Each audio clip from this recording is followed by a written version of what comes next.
الحمدللہ رب العالمین والصلاة والسلام علی سید المرسلین اما بعد فاعوذ باللہ من الشیطان الرجیم بسم اللہ الرحمن الرحیم۔ روحانی وظائف چینل کی جانب سے تمام معزز ناظرین کو السلام علیکم۔ روحانی وظائف چینل لایا آپ کے لیے ماہ سفر کا بہت ہی خاص ترین وظیفہ، محبوب خدائے تواب نبوت کے آفتاب جناب رسالت مآب صلی اللہ علیہ وآلہ وسلم کا فرمانے خوشگوار ہے۔ بے شک اللہ پاک نے ایک فرشتہ میری قبر پر مقرر فرمایا ہے جسے تمام مخلوق کی آوازیں سننے کی طاقت دی ہے، پس قیامت تک جو کوئی مجھ پر درود پاک پڑھتا ہے تو وہ مجھے اس کا اور اس کے باپ کا نام پیش کرتا ہے، کہتا ہے فلاں بن فلاں نے آپ پر اس وقت درود پاک پڑھا ہے۔ تو سبحان اللہ عز و جل، درود پاک کی کیا ہی فضیلتیں ہیں اور کیا ہی برکتیں ہیں جو کہ بیان کرنے سے بھی قاصر ہیں۔ ایک بہت ہی بہترین واقعہ ہے۔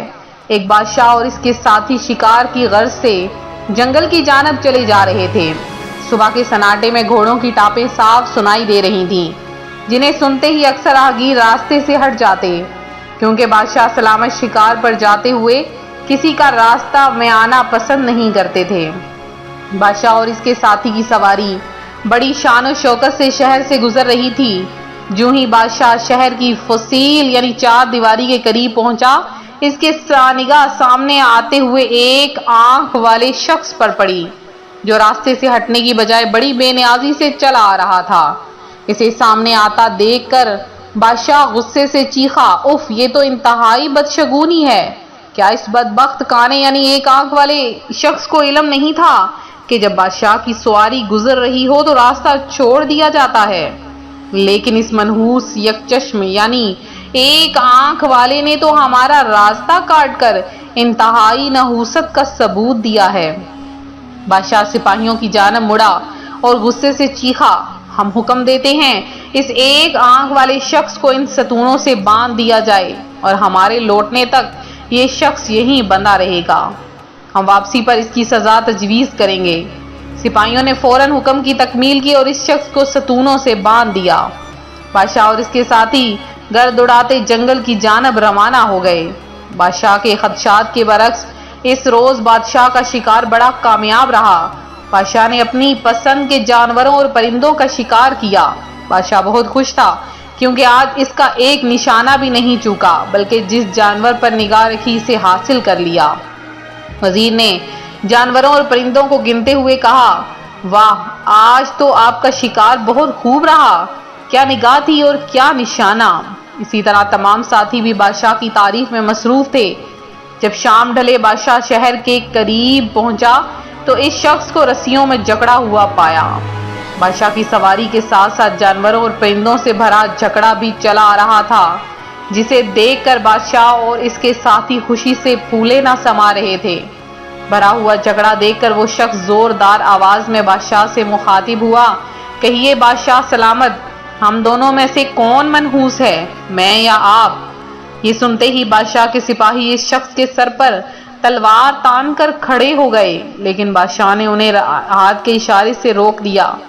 وہ شخص بلا خوف پھر مخاطب ہوا، کہیے بادشاہ سلامت، ہم میں سے کون منحوس ہے، میں یا آپ؟ میں نے آپ کو دیکھا تو میں رسیوں میں بند کر چلچلاتی دھوپ میں دن بھر جلتا رہا، جبکہ مجھے دیکھنے پر آپ کو آج خوب شکار ہاتھ آیا۔ یہ سن کر بادشاہ نادم ہوا اور اس شخص کو فوراً آزاد کر دیا اور بہت سے انعام و اکرام سے نوازا۔ سنا آپ نے، وہمی بادشاہ نے ایک آنکھ والے شخص کو منحوس جان کر اسے کڑی دھوپ میں پورا دن قید رکھنے کی سزا دی، مگر پھر بھی اسے شکار میں پہلے سے کہیں زیادہ کامیابی حاصل ہوئی۔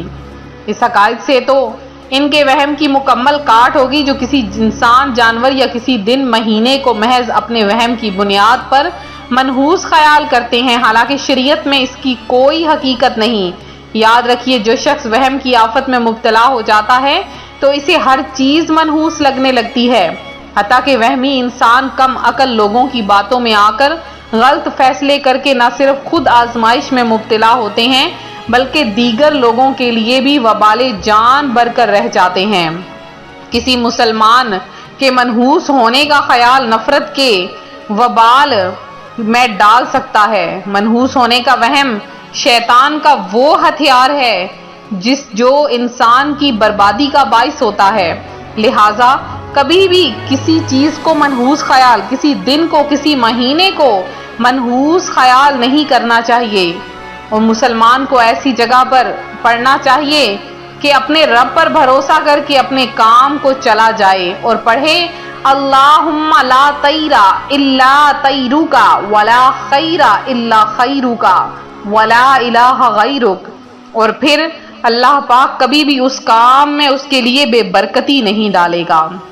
تو آج روحانی وظائف چینل ماہ سفر کا ہی آپ کے لیے بہت خاص رزق کے لیے وظیفہ لے کر حاضر ہوا ہے۔ یہ رزق کی آیت ہے، جو کوئی اس آیت کو پڑھ لیتا ہے اللہ پاک ان 2 دنوں میں جو کوئی پڑھے گا 2 لاکھ مانگو گے تو آپ کو 2 عطا ہوگا۔ جتنا رزق مانگو گے اللہ پاک آپ کو عطا کر دے گا۔ بس آپ نے کرنا کیا ہے کہ آج کے دن یعنی 6 اور 7 سفر منگل اور بدھ کے دن 2 دن میں سے کسی بھی ایک دن آپ یہ عمل کر سکتے ہیں۔ تو اس پارہ 7 سورہ مائدہ کی آیت نمبر 114 آپ نے اس آیت کو صرف اور صرف 15 مرتبہ لگاتار پڑھنا ہے۔ اول آخر آپ نے 100 مرتبہ یا رزاق اور 3 بار درود پاک پڑھنا ہے۔ آپ دیکھیے گا اس آیت کی فضیلت سے اللہ پاک آپ کو بے شمار رزق حلال عطا فرما دے گا، اور ایسی جگہ سے عطا فرمائے گا کہ آپ حیران ہو جائیں گے۔ اس قدر اللہ کی ذات آپ کو بے شمار رزق سے نواز دے گا۔ بہت ہی آسان وظیفہ ہے، بہت ہی آسان سا عمل ہے، اور سورہ مائدہ کی یہ آیت صرف اور صرف رزق کے لیے پڑھی جاتی ہے۔ تو جتنا آپ کو پیسوں کی ضرورت ہے آپ کا قرض اتر جائے گا، آپ کے مال میں برکت ہوگی، آپ کی جان میں برکت ہوگی، آپ جو خواہش کریں گے اللہ پاک وہ آپ کی پوری کر دے گا۔ تو یہ تھا ہمارا آج کا عمل، ہمارا آج کا روحانی وظیفہ۔ میرے جو روحانی وظائف کے معزز ترین بہن بھائی جنہوں نے دعا میں حصہ لیا ہے، اللہ پاک آپ سب کی تمام حاجتوں مرادوں کو پورا کر دے، آپ سب کو اپنی جناب سے بے شمار رزق عطا فرمائے، اور میرے جن بہن بھائیوں نے خصوصی دعا میں حصہ لیا ہے اللہ پاک آپ کی حاجتیں مرادیں پورا کرے، اور زیادہ سے زیادہ وظائف کریں۔ وظائف کے ساتھ ساتھ نماز کی پابندی بہت زیادہ ضروری ہے۔ آپ نماز پڑھیں گے تو آپ کے وظائف جلدی کامیاب ہوں گے۔ جو پرانے وظائف ہیں اور جو نئے وظائف ہیں سب کے سب میں اللہ پاک آپ کو کامیابیاں عطا فرمائے گا۔ تو ویڈیو کو لائک شیئر کرنا ہرگز نہ بھولیں، چینل کو سبسکرائب کریں۔ ملتے ہیں اپنے اگلے وظیفے کے ساتھ، فی امان اللہ۔